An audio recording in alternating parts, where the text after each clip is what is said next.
দেশে তাই দেখিত ওই সেই একবার সবুজের দেশে তাই দেখিত মকছে চন্দ্রটা রবে লাগে ধম জীবন জৈব তবে কেমন এত কষ্ট রবে লাগে ধম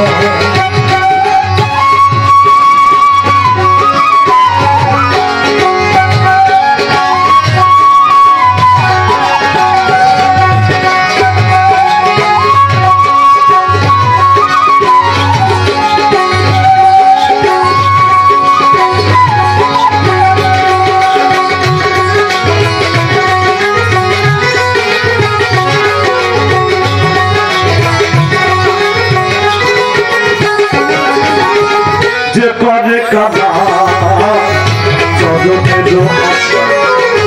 জানো না তার কি দুর্দশা যে করে কাদা চরণের আশা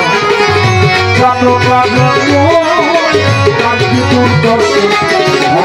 কলি রাজা ছিল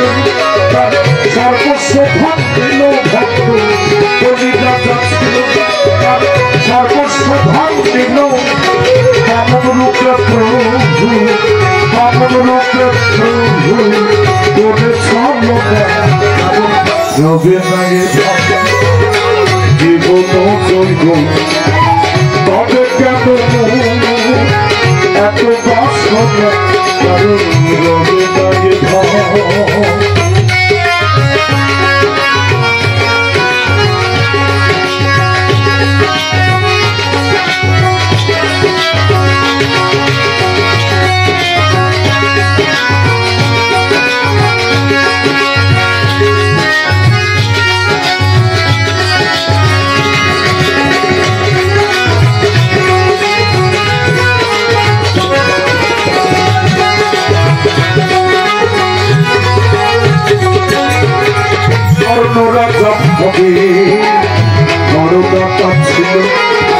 অতিথি রূপে